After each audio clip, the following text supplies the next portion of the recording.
All right, man. The Diddler is the topic of the week, and he's got the internet in a frenzy. So we gonna go through a couple topics, have a couple conversations, because everybody's putting their 2 cents in on this conversation, including me. So let's go through a couple of people's reactions. Let's talk about the drug mule, and we'll get back to you. Let's get it. Now, first, we're gonna talk about Mr. Charleston White, who's also always controversial. He had his take, and of course he said he forgives Diddy for beating on Cassie like that. Let's take a look. Well, I just want to say this. In some relationships, some people like fighting and fucking and making up. Shit, nigga, I know mine and my uncle did. And then just think, man, they was fucking and getting high together. They blowing cocaine, doing mollies. Now, don't act like Cassie don't like to fuck and freak. And I'm sure, man, come on now. Nah, man, y'all ain't finna trick me to go against Diddy because he was whooping this bitch. And matter of fact, the bitch ain't come out and said it. What's happening, YouTube? It's your boy IG-TheLaFlareLounge, and welcome to the LaFlareLounge. With it now, we gonna go through a little rapid fire topic thingamajiggy, and we gonna start off with Charleston White, as y'all just seen. Now, Charleston, we know you like to say things for shock value. We know you can have sense when you want to. We know you claim you like to play a character. But whatever you was doing in this one, whether it was your truth, whether you were acting, whether you just a trifling ass nigga, this wasn't it, bro. This wasn't it, because first of all, don't nobody care about your little junky ass auntie and uncle who used to smoke dope and fight and fuck. That wasn't that. That wasn't that. The video we seen wasn't that. We seen Cassie running out of a room to get away from a man barefoot in horror, and a naked man running down the hallway and whooped on her and threw vases at her. Your little crackhead auntie and uncle used to fight in the house and stay there and do whatever they did in the house. Once your auntie, first of all, even if they were together for 15 years, once she decided that she was willing to leave, like she wanted to leave because she got tired of whatever lifestyle they were doing, maybe she agreed upon earlier, she has that right to leave. Right? She doesn't have, Cassie don't have to stay there and just continuously get her ass beat. So yeah, I'm gonna have to disagree with you, Charleston White. I think that you just talking just to keep your name relevant, stay up in the circle, you know, see if maybe you could get some people uptight. But that wasn't it. To say something like that, it just don't make sense. And then just to say that Cassie ain't come out and said anything, it just goes to show that you dumb. That you dumb. You just saying stuff because, I mean, what was that was the lawsuit. That was her lawsuit that she put it out. Yeah, she wanted the bread. She put out the display of all of the things that he's done to her, and she got paid. And she went back to do what she had to do. She don't gotta come out and explain herself. It's in the lawsuit. So let's move along. Next, we're gonna have comedian Lunell up, and she's about to explain her opinion. And she feels like if this was J-Lo and not a black woman in Cassie, that, hey, you know what? Diddy would have been in jail 8 years ago. Let's take a look. This Diddy shit. First of all, y'all will believe when we say that black are the most disrespected, underserved, underbelieved women in society.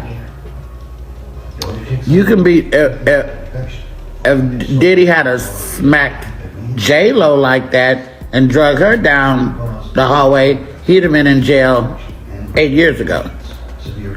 If he did that to a snow bunny, which is a white with blonde hair and blue eyes, yes, that's the term we use sometimes. I said what I said. If Diddy had done that to a snow bunny, he'd be up under the jail. But men can do anything they want to black. All right, man. So shout out to Lunell for giving her take. And I would just critique it a little bit. You know, I'm not Mr. Know-It-All, but what I will say is this. I think, Lunell, this isn't a colorism thing. I think this was a status thing, a power thing, a greed, a rich man thing, a billionaire thing, right?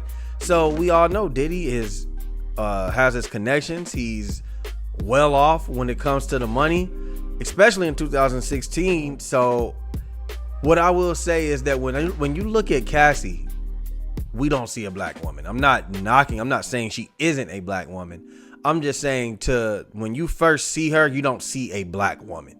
So I don't think this is a situation where people are like, oh, that's a black woman, we not protecting her, or we don't rock with her. I think, honestly, I just think that it was a situation where Cassie wasn't obviously getting the authorities involved. The people around Cassie failed her. The people at the hotel took the money. It's hard. I'm just being honest. It's hard not to turn a blind eye to something when somebody's probably offering you money that you've never had in your face before. You get what I'm saying? And it's partly on, like I said, it's partly on Cassie to report that. Like, if people don't know, then what are they gonna do about it? The police didn't know about this situation because obviously people in high places got to the people that worked at the hotel, got rid of the evidence. So I'm not saying that this doesn't happen. Definitely, I agree with you when you say black women aren't protected. And this could actually be, certain situations like this happen. But I just don't happen to think this is something specifically that will happen. And J-Lo is also, she doesn't have the desperation that Cassie did. And I'm not saying that in a bad way. What I'm saying is he's hanging Cassie's career in limbo over her head. J-Lo's already successful, movie star, artist. Diddy can't hang nothing over her head. He just had to let her go. So that's just my personal opinion on that.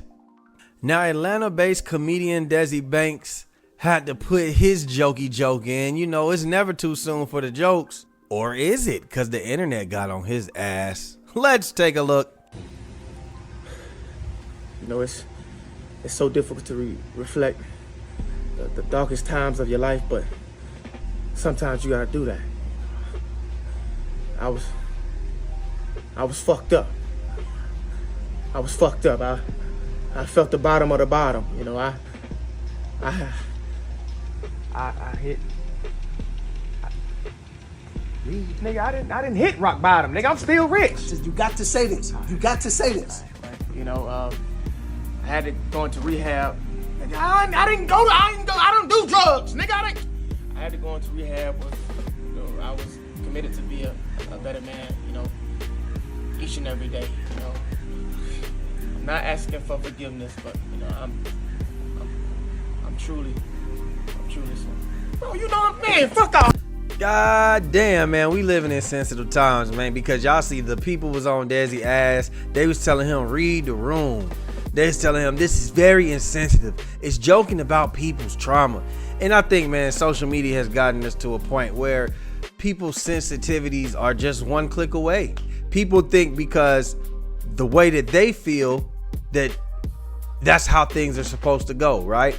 Now, when I look at this, I don't see Desi making fun of Cassie. He didn't say anything about Cassie. He didn't joke about Cassie. He didn't try to reenact the situation at the hotel. It looks to me that he's simply saying, Diddy, you're full of shit. And he's saying, this is what you look like you were doing behind the scenes. It looks like you were acting. It looks like you prepared, or rather was unprepared for this situation.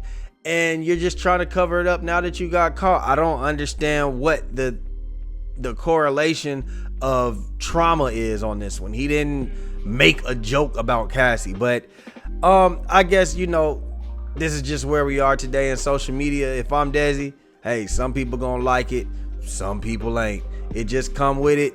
I learned it. Hell, I got videos where people calling me coons and saying, oh, I don't agree with the black people. And then I got some where people are like, yo, my brother, like, I appreciate you saying whatever you said.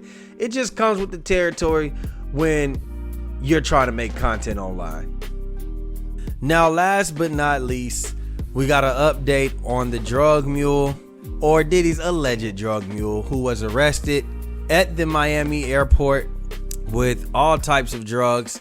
It seems like he's took a plea deal. Let's read the update. A Northeast Ohio man who was accused of running drugs for music mogul Sean Diddy Combs has agreed to a plea deal to avoid prison. Brendan Paul accepted.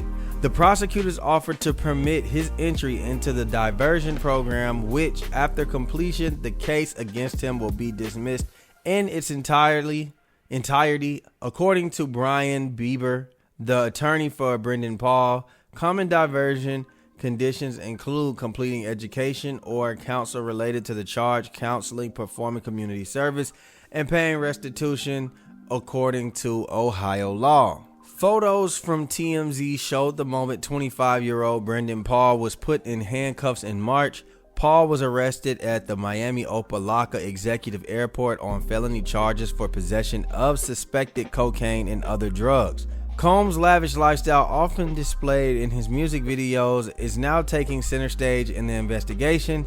In a complaint defending Rodney Jones alleges that Combs would lure sex workers and underage girls into his home with drug-fueled parties. It's alleged that Combs would direct his cronies to spike alcohol with date rape drugs, ecstasy, and cocaine.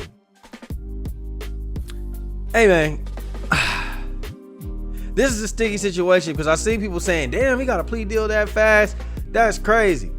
But at the same time, you have a right to a speedy trial. He didn't go to trial. He took a plea deal. Sometimes they offer that to you. I'm assuming that he probably had no offenses, no prior convictions. That's probably why he was able to take this offense and get into the program there. He just needs to complete a few things and his arrest record will be clean. Now, I see a lot of people saying, hey, he must be snitching. He did that fast. He got out too fast. Oh, he got a deal too fast. I would say my first thought would be no. I don't think that's the case. I think that he had a lawyer. Maybe Diddy got him a nice high-priced lawyer. The lawyer said, hey, being that my client has no prior convictions, this is what needs to be recommended. This is what y'all usually do for people in these situations. And he's going to go on about his day. Now, I'm not saying, will he be a witness? Will they try to talk to him and get some information? Hell, they probably already tried to. I'm just confused as well. And I'm not trying to defend Diddy. Why are we calling this his mule? Like, we don't really know unless he told them, hey, I was carrying these drugs for Diddy. I mean, it's not the first time we've seen a white boy with a whole bunch of drugs. Now, do I think that he possibly could have been his mule? Absolutely. But hey, he didn't get arrested as such. So I think that you kind of got to be careful with these outlets by just automatically making this man a drug mule. You know, Diddy will probably sue because Diddy trying to make everybody go down with him. This shit bigger than Nino Brown, baby. Yeah, you hear what I'm talking about? So hey man, I appreciate y'all for watching, man. Y'all let me know in the comments what y'all think. Do y'all think Charleston White is out of pocket? Do you think Lunell was a little bit off? Do you think that Desi Banks was a little insensitive? And what do you think about the drug mule update? Y'all let me know all down below in the comments. Please make sure you like. Then you can hit the subscribe button if you want to. And we out, baby. Boom.